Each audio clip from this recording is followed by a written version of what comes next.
What's going on, everybody? It's your boy Sailor Turn Gamer, and we are back in the building, coming at you with another Dauntless video. There's so many great things happening in Dauntless right now, and I've been talking about them for the past couple videos. I've said it before, and I'm gonna say it again. If there is anything happening right now in a AAA game that's just not doing it for you, Dauntless is a game that you should definitely check out if you haven't before. It's free to play, and they are doing some serious things to this game and improving the overall depth of the game and making it easier for newer potential players to come in and play. The mastery system is arriving, and there's so many other things that's coming along with it in this official Path of the Slayer update. And we are covering the patch notes today, so stay here and stay tuned for that. If you check the comment section, I will be leaving timestamps to any major categories that we cover within the patch notes, whether that is the overall major topics, whether that's quality of life changes, bug fixes, balance changes, or anything else that could exist within the patch.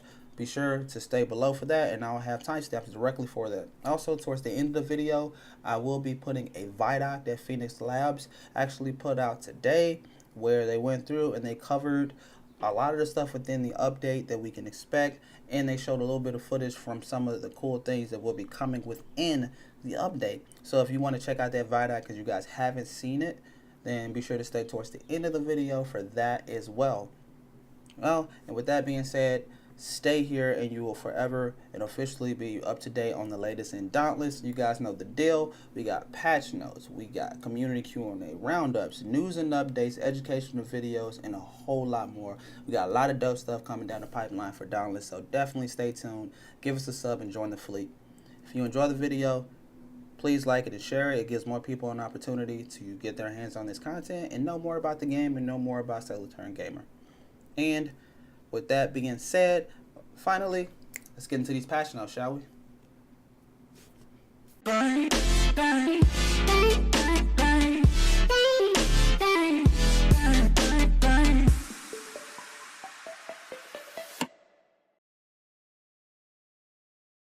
This Path of the Slayer update, version 0.7.1, is unveiling massive improvements to the world of Dauntless. We've talked about it before. We got the mastery system that's going to be coming, progressive flow, hunt pass, and an end of hunt screen with an estimated number of changes of over 6,000, so you know it's going to be a lot.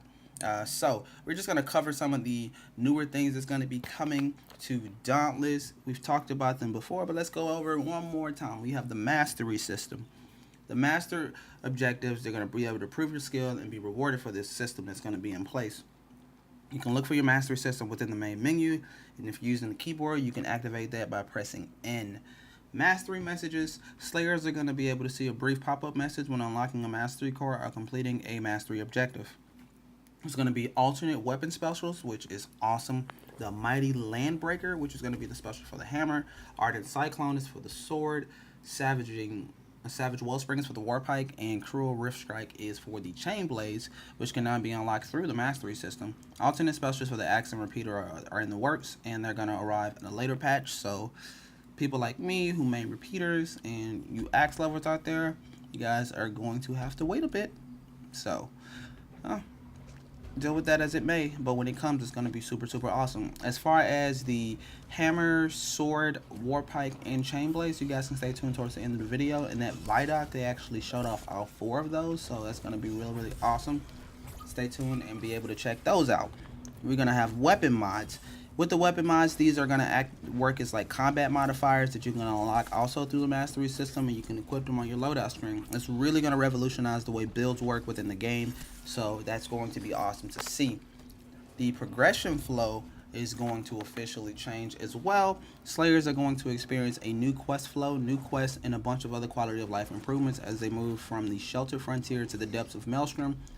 And as far as that progression flow, we mean tutorial cards. I've talked about that, guys. Tutorial cards are going to be perfect for any newer players starting out fresh. You guys are going to be able to really work through the game and have guidance instead of trying to figure out what a lot of the things in the game are. It's going to be a hunt board. The hunt board has a new look and interface. Pursuits are sorted by element group, and new types of patrols are going to be available. Hunts will detail rewards and offer tips for fighting specific behemoths, so it's going to be a lot easier, a better UI, and that's going to be awesome. They renamed rogue behemoths to lesser behemoths and added 2 new ones. lesser Boreas, and lesser Drast. So that's awesome. More hunts. Added new audio and visual effects to flower and mushroom gathering actions. The voice chat. Slayers are now going to be able to use built-in voice chat when partying up or hunting together, which is really, really awesome. You can also toggle this whole thing on and off in the options menu. And speaking of that options menu, the options have been overhauled. They replaced the existing options menu with a new, more functional one. They replaced the key binding screens with a more customizable and intuitive one. Slayers are going to have a whole lot more control over your audio and your rebinding when it comes to keys. The Hunt Pass Season 4, it's going to come as well. I mean, this patch is crazy. With that, Burn Down brings Barbarian style to the Shattered Isles. Best believe we're going to be coming out with a video that's going to talk about the Hunt Pass as well, so stand by for that. Guild changes are going to be in effect as well. If you guys think we should have a guild for the channel, let me know in the comment section below and we'll get one created. As of now, we do not have a guild, but there are going to be guild changes that will be in effect. Guilds are now free to create. Slayers who purchased guild charters in the past, you're going to get platinum, and then this includes Slayers who got their charters from a founders pack. So the guild names are going to be officially capped at 15 characters, and the guilds are going to be limited to 100 members. Any founders who have unopened founder cores will receive platinum in lieu of a guild charter. Finished removing patrol boosts from the game, so that's going to be a thing that they're doing. Anyone with active boosts will get that refunded. They've increased the total number of self-revives available for Slayers during the hunt. Each Slayer will now receive 3 total self-revives. The end of hunt screen. We've talked about that before, and it's massive. It's really, really dope. They introduced a new end of hunt screen that's going to show Slayer's progression towards the mastery system that's going to be in place, any possible quest objectives, and your weekly missions. That hunt screen is going to show you all of that. Break part rewards are better detailed as well, so that's something that is going to happen on the end of hunt screen too. Freedom. They resolved a bug that caused Slayers to sometimes get stuck on an island after a hunt. And bonus rolls. There are 3 ways to earn bonus loot rolls. Those are just some examples of type of break part rewards that you can get towards the end of the mission. I'll show an example of that so you guys can see that. Staying alive. Slayers will now get 3 bonus rolls if they complete a hunt without being down. So that is awesome. Another example of some of those systems that's put in place to help you get even more parts to continue to help you grind and craft and create. Being down once subtracts 1 roll from that total. Being down twice subtracts 2 rolls, and being down 3 or more times you won't get any bonus loot. But it's really, really awesome because it shows you how you can get more loot from being a much better Slayer. They reworked the style menu. You renamed it to personality, gave it a little bit of flair. If you're playing on keyboard, you can activate that with K if you don't know. City cleanup. Soldiers and citizens have cleared the last of the Ostian ship wreckage from Ramsgate, and the sun is shining once again. Take a stroll around the freshened city and keep an eye out for quest givers. Some have abandoned their usual spots to take in the sunshine. So they kind of switched up Ramsgate, so I'm excited to hop in that and check that out. The Scrave weapons will now drop 3 frost mines after a successful evade. This special effect will have a 30-second cooldown. So there are some huge new things that are coming into Dauntless, and that in itself is incredibly exciting. There is tons of quality of life changes and balance changes as well. But right now we are going to hop into the balance changes, and we're going to talk about those so everyone can be aware of what the balance changes are. So the very first change within that, they reduced the damage window at the beginning of Pangar's roll attack. The damage now starts much later. They increased the frequency of Karabak's Aether Charge in order to make its interrupt attack more available. They increased the size of Pangar and Hellions Enraged entrance, so that's going to be something that's new. They increased Drast Head's part damage. They reduced Valamir's base health. They fixed up Valamir's Ether exit visuals, tuned down Rockfall Scar's armor health pools, reduced damage on most of Valamir's attacks. They reduced the damage and increased the knockback on Valamir's teleport. They reduced the health of Valamir's parts. They decreased Valamir's rage frequency, increased the number of shield pickups available during Valamir's Ether charge cycle, and improved Valamir's head beam targeting. She no longer fire backwards at Slayer, so that's going to be a change that's put in place. They reduced the amount of damage required to interrupt Valamir's Ether charge cycle in itself.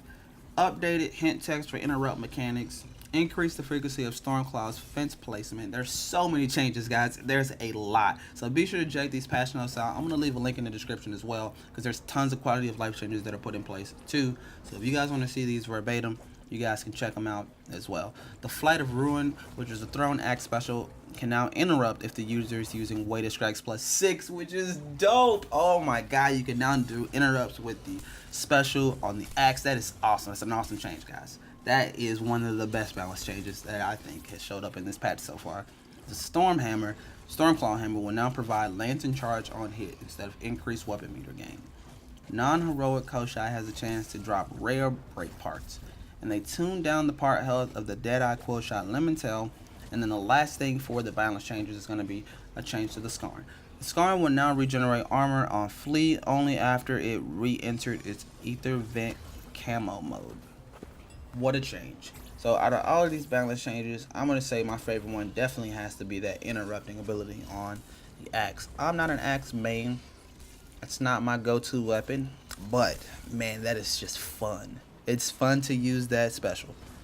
So the very last thing we're going to talk about is going to be the quality of life changes. I'm going to go through as many as I can, but in the attempt to try to keep this time down for the video, may not cover them all. There are tons of quality of life changes, but I really do want you guys to check out the patch notes for yourself, just in case there are some that I don't cover, so you guys can be fully aware of what everything is to expect.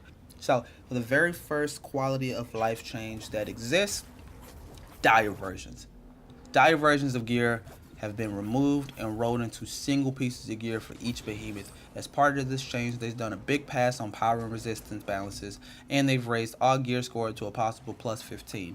So if you had, like, example, one weapon that was from, I don't know, Shrike, right? And then you had that same weapon that was from Moonreaver Strike. Then they just combined that. So even though the regular Strike may have had like a maximum cap of +5 tier, right? 5 tier. And then the Moonreaver Strike may have had like a +10 tier on that. They combined it so it can get a maximum of +15, and instead of it being two separate weapons or two separate swords, it's now one weapon, one sword with a maximum tier +15. So 15 tier. So it's a lot better, and it's not going to clutter your inventory anymore as much. So that's really, really awesome. I really like that change, and it's something that I've been wanting to put in the game for a very long time. Already off the bat, I'm going to say this might be my favorite quality of life change, but I guess we shall see. Slayers can now mash the dodge button to more quickly break out of frozen status. That's a nice clutch change. Progression tracks have been replaced by a new set of weekly quests that can be completed to gain Hump Pass XP. They fixed a bug where Stormclaw would build fences like it was 90% off. Everything must go at the fence factory. I love it. They snuck in a joke on the quality of life changes. I love it though. But Stormclaws are dropping up them fences now. Alright, they fixed that bug. That's great. They fixed the bug where Sentinel's mask will clip when wearing a chest armor that had a bare neck. Iceborne cells will no longer play VFX or attempt to heal the player for 0, attempting to lifesteal at 50%. They fixed the bug where certain helmets will remain visible when transmogging from Shroud's hood. They fixed tons of bugs, guys, so I'm going to go through and cover as many as I can. They improved the audio mixing infrastructure on Hunt. Music and sound effects will now scale more accurately relative to priority and distance. They updated the in-game credits. They fixed the bug where the crap button wouldn't update until long after the animation has finished. They added new in-game survey questions that will show up every once in a while just to kind of gauge how you feel about the game. They added new animations for Max and Bruna, the dogs that exist within Ramsgate, and they gave Rams some new idle animations to make Ramsgate feel a lot more alive. So it's pretty nice to see. They improved the performance across Ramsgate and the Shattered Isles. As part of this change, they decreased the load that is put on CPUs when fighting behemoths. So that is a really great quality of life change. They added new audio cues and sound effects to the loadout menu. That's awesome. Dr. Priyana has undergone a makeover and donned some fresh new threads, so be sure to check out the doc. When a Slayer goes in your party offline, they'll be quickly removed from the party to, help you from having a party full of people that are possibly offline. Aiming the God Hand, if you got that. Those of you that don't know, the God Hand is an exotic weapon that exists within the game. But now, Aiming that weapon will no longer break if the wielder is hit by Shroud's Umbral pools. They improved the performance when fighting Quillshot, Deadeye Quillshot, Rezakiri, and Valamir. So that is awesome. That was four hunts that are now performing a lot better, which is awesome. They fixed an issue where converting Warpike ammo at the very last second could store a 0% quality ammo, causing it to deal no damage when fired. The minimum ammo quality is now 1%, so you will always be able to do some sort of damage. Players are now able to view the combo list through the main menu. All you have to do is go to the main menu, go to move list, and you can see the details for your current weapon, so that's a nice little change to see.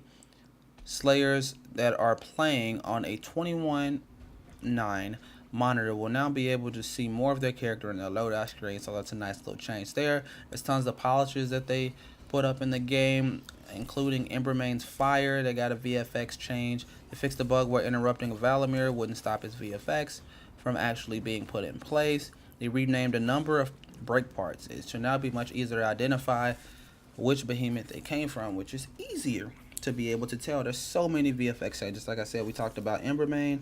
They did a VFX change on Stormclaw. They did a lot of changes to Valamir's VFX as well. Valamir's Rage interest audio will now better match his visual, so that's something that's cool as well. They trimmed up Flare Bob's hairstyle, so nice little hairstyle change. I mean, there are tons and tons and tons of quality of life changes. Again, guys, I highly suggest you go through and you take your chance to just skim this a little bit and see if there was a quality of life change that you guys were looking forward to seeing in the game. And let me know in the comment section if you actually click over to the link that exists within the description box so you guys can see if there's a quality of life change that exists. And with that being said, at this point, guys, I want to play the ViDoc. So if you guys haven't seen that, be sure to stick around. And if you guys have seen the ViDoc, then let me know how you feel about that bad boy. And yeah, man, this is one of the biggest patches that exists within Dauntless. I'm excited, and I've been looking forward to this patch for a very, very, very long time. That being said, I want you guys to have a fantastic day, and anybody that made it this far in the video, I just want to say thank you. Continue to stay here for all things Dauntless, and if you enjoyed this video, be sure to give it a like and join the fleet. All you have to do is hit that sub button. We're on the verge of 100 subscribers, and once we get to 100, we will have our own URL. So help us grow, help more people get an opportunity to know the fantastic things that are happening within Dauntless. And until then, this sail will be out in the open ocean. Peace.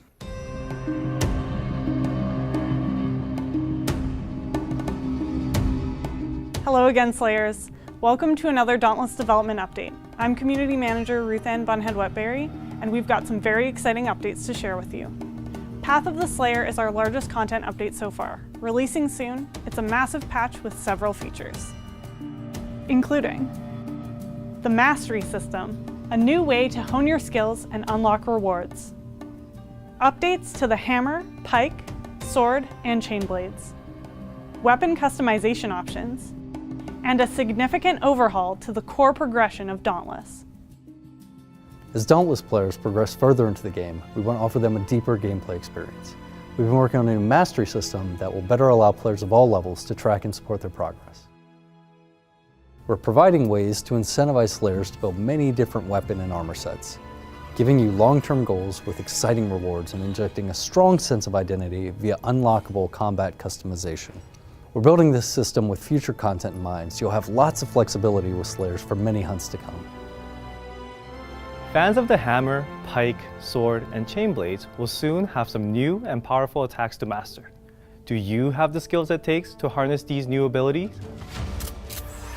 Hammer smashers can look forward to the mighty Landbreaker, while pike spinners can support their team with the aura-providing Savage Wellspring. In the blink of an eye, chainblade swingers can flash through space with the Cruel Rift Strike.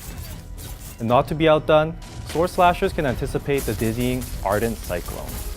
These new weapon specials are just one aspect of our update to weapon customization, which will allow Slayers to earn swappable abilities that they'll use throughout their Dauntless experience. We want every hunt you go on to be rewarding, from your very first Gnasher to your latest trip to the Maelstrom. With that in mind, we've been redesigning the core progression of Dauntless into a more clear, cohesive experience. The early game experience is being reworked to get players more quickly through the tutorial and into the same style of experience that veteran Slayers enjoy, all driven by your player level and the new mastery system.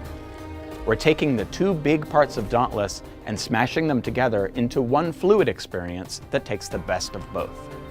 You can read more in depth about how the Dauntless experience is changing in our latest blog post on playdauntless.com. We continue to work hard every day to make Dauntless the best experience it can be. All of us at Phoenix Labs appreciate your continued support. Until next time, clear skies, Slayers.